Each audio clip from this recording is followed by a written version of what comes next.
Aku tinggalkan dua perkara yang jika kamu berpegang teguh kepada keduanya tidak akan sesat selamanya, yakni Al-Quran dan Sunnahku. Demikianlah pesan Nabi Muhammad kepada umat Islam.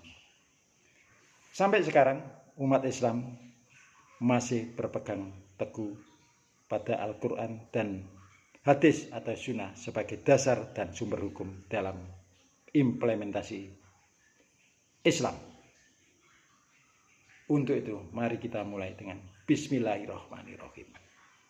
Sebagaimana kita ketahui bersama bahwa umat Islam dan para tokoh sampai sekarang masih menggunakan Al-Quran dan hadis atau sunnah sebagai dasar dan sumber hukum. Ini karena Al-Quran adalah wahyu Allah kepada Nabi Muhammad lewat malaikat Jibril. Tingkat kebenarannya mutlak, absolut, dan tak terbantahkan. Kondisi ini terjadi karena Al-Quran terbebas dari campur tangan manusia. Sampai sekarang manusia tidak mampu merubah satu huruf pun. Sedang hadis potensi untuk tertolak sebagai sumber hukum atau dasar hukum sangat mungkin terjadi. Indikasinya ada level kebenaran yang ada dalam hadis tersebut. Pertama yakni palsu, kedua maudhu, ketiga hasan, keempat sahih, dan kelima mutawatir.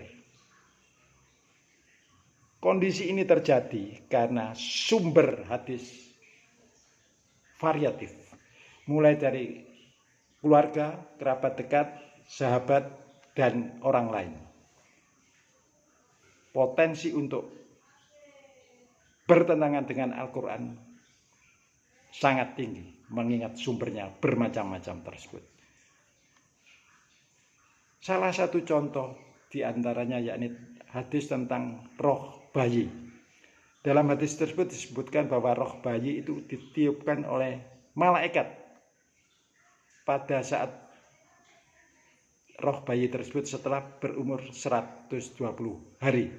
Kondisi ini jelas bertentangan dengan Al-Quran dan bertentangan dengan ilmu biologi. Karena roh itu merupakan resonansi sistem kehidupan yang Allah langsung sendiri tiupkan. Setelah sel telur dibuai oleh sperma, maka sistem kehidupan sudah harus eksis di dalam calon makhluk tersebut sehingga bisa tumbuh dan berkembang sesuai dengan kondisinya. Karena kalau ditiupkan oleh malaikat dan janin setelah berumur 120 hari, maka tidak akan ada kehidupan karena sel telur yang telah dibuai oleh sperma tersebut akan mati. Demikian. Ada lagi hadis yang patut dicek kebenarannya, yakni tidak ada amalan seorang pun yang bisa memasukkan ke dalam surga dan menyelamatkan dari neraka. Tidak juga denganku, kecuali dengan rahmat Allah. Hadis ini harus dicek kebenarannya. Mengingat hadis ini bertentangan dengan Al-Quran.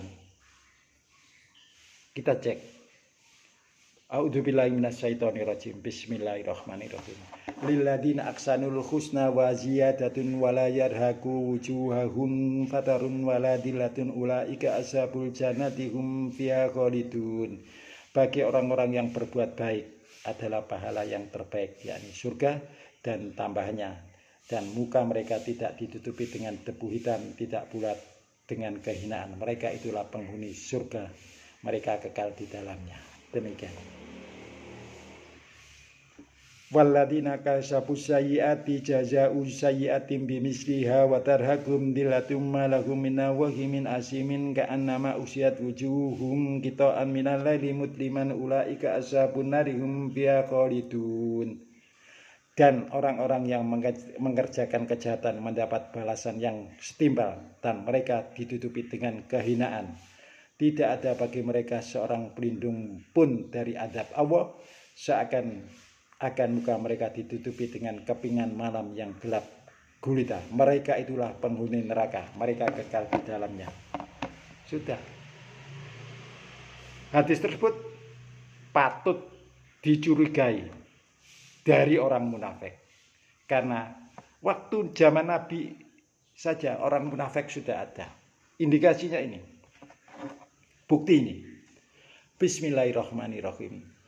Wa yaquluna ta'atun fa idza barazu min indika bayyita ta'ifatum minhum ghairal ladzi taqulu wa huwa yaktubu ma yubayyituna fa'arid anhum wa tawakkal 'ala Allahi fa'arid anhum wa tawakkal 'ala Allahi wa kafa billahi wakila. Dan mereka orang-orang munafik mengatakan, kewajiban kami hanyalah taat. Tetapi apabila mereka telah pergi dari sisimu, sebagian dari mereka mengatur siasat di malam hari, mengambil keputusan yang lain dari yang telah mereka katakan tadi. Allah menulis siasat mereka pada malam hari itu, maka berpalinglah kamu kepada mereka dan tawakallah kepada Allah. Cukuplah Allah saja menjadi pelindung. Jadi waktu zaman Nabi itu orang munafik sudah ada ini. Jadi ngomongnya itu taat pada Nabi, tapi ya tahu sendiri orang munafik kelakuannya kan seperti itu. Ada lagi buktinya. Ini buktinya. Bismillahirrahmanirrahim. Wa min khawlakum minal a'rabi munafiquna wa min ahlil madinati maradu 'alan nifaqi la ta'lamuhum nahnu na'lamuhum sanu'adzibuhum marrataini summa yuraduna ila adabin adim. Di antara orang Arab Badui yang di sekelilingmu itu ada orang-orang yang munafik, dan juga ada di antara penduduk Madinah, mereka itu keterlaluan kemunafikannya. Kamu Nabi Muhammad tidak mengetahui mereka, tetapi kamilah mengetahui mereka. Nanti mereka kami akan siksa 2 kali, kemudian mereka akan kembalikan dengan adab yang besar.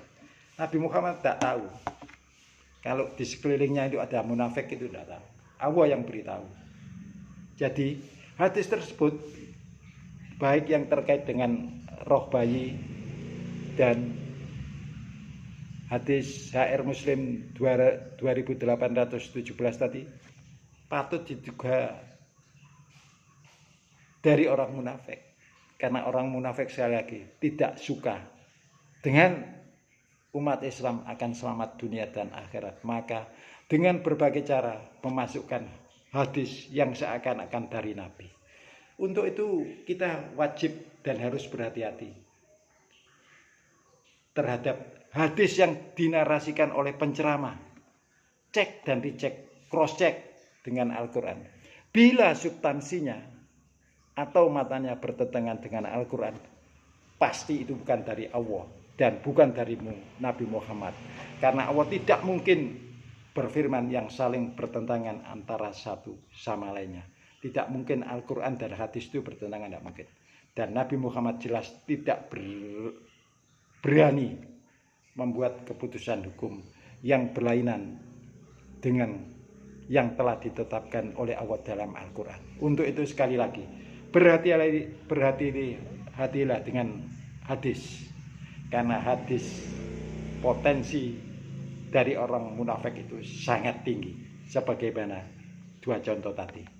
Dan Al-Quran juga telah mengindikasikan bahwa orang munafik eksis sejak zaman Nabi dan sampai sekarang pun terus akan menggerogoti akidah umat Islam agar tersesat di dunia dan di akhirat. Sorry bro. Wassalamualaikum warahmatullahi wabarakatuh.